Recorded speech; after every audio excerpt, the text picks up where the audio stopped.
Na mtazamaji, polisi wanachunguza mazingira yaliyosababisha kifo cha mwanafunzi wa chuo kikuu cha Daystar wakati wa tamasha ya msanii wa Afrobeat iliyofanyika Jumamosi katika uwanja wa Nyayo. Karen anaripotiwa kufariki baada ya mkanyagano kutokea katika milango ya uwanja huo. Familia yake sasa inataka haki na uwajibikaji wa kifo chake. Ben Kirui na taarifa hiyo. Msongamano wakati wa tamasha la msanii wa Afrobeat Asake Jumamosi iliyopita katika uwanja wa Nyayo ulisababisha kifo cha Karen Lojore mwenye umri wa miaka 20. Mwanafunzi huyo wa mwaka wa pili katika chuo kikuu cha Daystar alikuwa amehudhuria tamasha hilo akiwa na marafiki zake. Then on the way we got like Walekoka gate different and also we were put in a different gate. We waited for them, we called, but then Karen called and said, tumgoje huko ndani, like tutapatana huko ndani, we just enter. Both of us managed to get in safely, but the other two walipatana sasa kwa hiyo stampede. Upon getting in, we realized they had delayed to get in for a very long time. We decided to call them, upon which we were met by the unfortunate news. At first we didn't believe it. We had to go and check on our friends, and unluckily, the demise of Karen was what we got.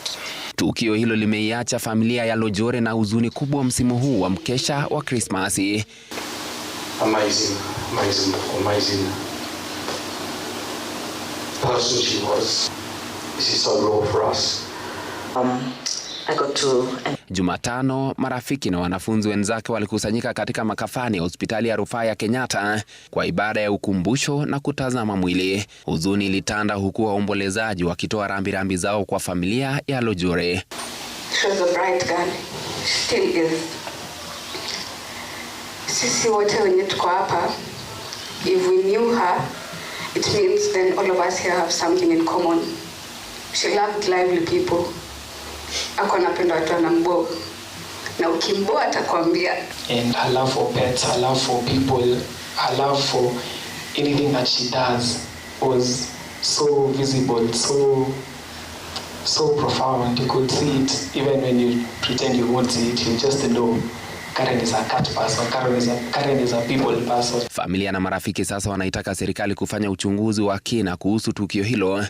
Waandalizi wa tukio hilo Tukutane Entertainment wamekosolewa vikali wakilaumiwa kwa mipango duni na udhibiti hafifu wa umati, hali inayosemekana kusababisha mkanyangano. Tukutane Entertainment wamenukuliwa na BBC wakisema kuwa wanashirikiana na mamlaka husika ili kufahamu kilichojiri.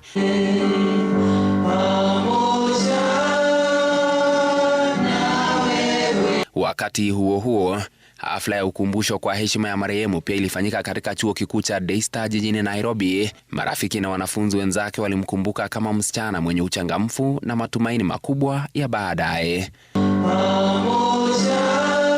Ben Kirui, runinga ya Citizen, Nairobi. Na mtazamaji